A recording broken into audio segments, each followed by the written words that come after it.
এই দুনিয়ায় বহু পুরুষ জন্ম নেয়।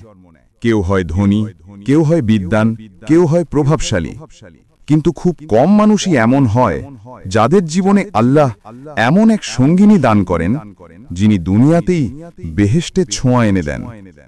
আজ আমরা শুনব এমন এক নববধূর হৃদয়স্পর্শী কথা, যিনি তার প্রথম রাতেই স্বামীকে এমন এক উপহার দিয়েছিলেন যার মিষ্টতা আজও কোটি হৃদয়কে মাড়া দেয়।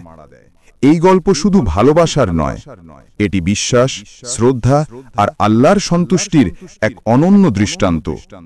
চলুন শুনে নিই এক নেককার নববধূর হৃদয়গ্রাহী বক্তব্য।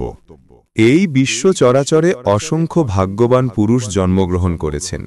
তাদের মধ্যেই ছিলেন মহান ব্যক্তিত্ব কাজী শুরাইহ রাহমাহুল্লাহ। তিনি এমন এক আদর্শ ও নেককার স্ত্রী পেয়েছিলেন যার কারণে তার ঘরখানা দুনিয়াতেই বেহেশতের টুকরায় পরিণত হয়েছিল।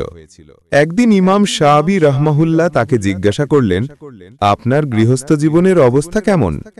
তিনি বিনয়ের সাথে উত্তর দিলেন, আলহামদুলিল্লাহ, আমাদের দাম্পত্য জীবনের বয়স ২০ বছর। এই দীর্ঘ সময়ের মধ্যে একদিনের জন্য আমার স্ত্রী এমন কোনো আচরণ করেনি যা আমাকে ক্রোধান্বিত বা অসন্তুষ্ট করেছে। ইমাম শাআবী রাহমাহুল্লাহ বিস্ময়ে প্রশ্ন করলেন, সুবহানাল্লাহ, তা আবার কেমন করে সম্ভব? কাজী শুরাইহ রাহমাহুল্লাহ মৃদু হাসলেন, তারপর বলতে শুরু করলেন, বাসর রাত্রে প্রথমবার যখন আমি আমার স্ত্রীর কাছে পৌঁছালাম, তখন দেখলাম সে অপূর্ব সুশ্রী ও অতুলনীয় সুন্দরী।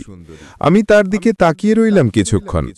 মনে হলো এ যেন কোনো মানবী নয়, বরং বেহেশতের এক হুর আমার ঘরে নেমে এসেছে। এই কৃতজ্ঞতায় তিনি সঙ্গে সঙ্গে 2 রাকাত নামাজে দাঁড়িয়ে গেলেন। নামাজ শেষে সালাম ফেরাতেই দেখলেন তার নববধূও নামাজ পড়ছে এবং তিনিও সালাম ফিরিয়েছেন।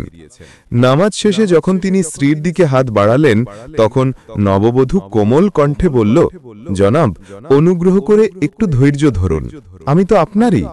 আমার জীবন, আমার যৌবন সবই আপনার জন্য নিবেদিত, কিন্তু প্রথমে আমাকে কিছু কথা বলতে দিন। সে আল্লাহর প্রশংসা করল, রাসূল সাল্লাল্লাহু আলাইহি ওয়াসাল্লামের উপর দরুদ পাঠ করল, তারপর ধীর কণ্ঠে বলল, হে আমার প্রাণপ্রিয়, আমার মাথার মুকুট, আমি এক সরল অবলা নারী।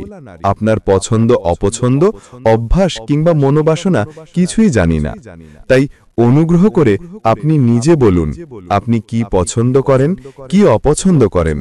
আমি প্রতিজ্ঞা করছি, যে কাজ আপনার ভালো লাগে আমি আজীবন সেটিই করব। যেভাবে আচরণ করলে আপনার মুখে হাসি ফোটে সেভাবেই আমি চলব, আর যেই কাজ বা আচরণ আপনার অপছন্দনীয় তা থেকে আমি চিরকাল বিরত থাকব। হে আমার হৃদয়ের রাজা, আমি আরেকটি বিষয় জানতে চাই। আমাদের পরিবারের কাকে কাকে আপনি ভালোবাসেন এবং তাদের সম্পর্কে আপনার নির্দেশনা কি?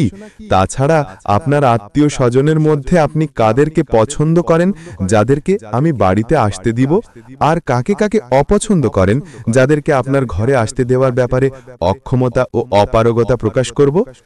আমার বক্তব্য এখানে সমাপ্ত। এখন আমি আল্লাহর কাছে ক্ষমা চাই, আমার জন্য আর আপনার জন্য। এই মধুর জ্ঞানগর্ভ কথা শুনে কাজী শুরাইহ রাহমাহুল্লাহ বিমোহিত হয়ে গেলেন। তার চোখে আনন্দের অশ্রু এসে গেল। তিনি মনে মনে বললেন, আলহামদুলিল্লাহ। তারপর আল্লাহর প্রতি কৃতজ্ঞতা জানিয়ে স্ত্রীকে একে একে সবকিছু বুঝিয়ে বললেন। প্রকৃতপক্ষে যদি কোনো ভাগ্যবান পুরুষের জীবনে এমন এক দিনদার স্ত্রী আসে, যার দিকে তাকালে স্বামীর হৃদয় প্রশান্ত হয়, যার মিষ্টি ব্যবহার স্বামীর মনে সুখ আনে দেয়, যার জীবনের লক্ষ্যই হল স্বামীর সন্তুষ্টি অর্জন করা, তবে সে পুরুষ যেন পৃথিবীর রাজা হয়ে গেল, সে যেন মুকুটবিহীন সম্রাট। অন্যদিকে যদি কোনো জ্ঞানী বুদ্ধিমান ব্যক্তি এক বদমেজাজি, অহংকারী বা নাফরমান স্ত্রী প্রাপ্ত হয়, তবে সে একসময় সমাজের চোখে বুদ্ধিহীনদের দলে পরিণত হবে। তাই প্রত্যেক নববধূর উচিত বিবাহের পর অল্প দিনের মধ্যেই স্বামীর পছন্দ অপছন্দ, মানসিকতা ও অভ্যাস সম্পর্কে জেনে নেওয়া। তবে অবশ্যই খেয়াল রাখতে হবে স্বামীর কোনো পছন্দ যেন শরিয়াত বিরোধী না হয়। যে স্ত্রী তার স্বামীর সুখে নিজের আনন্দ খুঁজে পায়, আর যে স্বামী তার স্ত্রীকে আল্লাহর নিয়ামত হিসাবে সম্মান করে, তাদের ঘরই হয়ে ওঠে দুনিয়ার জান্নাত। একজন নারীর নেক আমল, কোমল ব্যবহার আর দিনদার আচরণ একটি পরিবারকে বদলে দিতে পারে সম্পূর্ণভাবে। আর একজন পুরুষের ন্যায়পরায়ণতা ও ভালোবাসা তার স্ত্রীর হৃদয়কে নিরাপত্তা দেয় চিরস্থায়ী শান্তি। আমরা সবাই যদি এই নববধূর থেকে শিখতে পারি কিভাবে সম্মান, আদব আর ভালোবাসার মাধ্যমে একটি জীবনকে জান্নাতের পথে চালানো যায়, তবে আমাদের প্রতিটি ঘরেই বয়ে আসবে প্রশান্তি ও রহমত। আল্লাহ তাআলা আমাদের সকল মা বোনদেরকে এই নববধূর মতো আদর্শ, নেককার ও বিনয়ী হওয়ার তৌফিক দান করুন, আর সকল স্বামীদেরকে দিন তার স্ত্রীর ভালোবাসায় কৃতজ্ঞতা ও শ্রদ্ধা প্রকাশের সামর্থ্য। আমিন।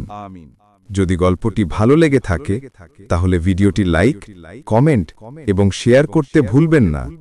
এমন আরও নৈতিক ও অনুপ্রেরণামূলক গল্প পেতে চ্যানেলটি সাবস্ক্রাইব করুন এখনই।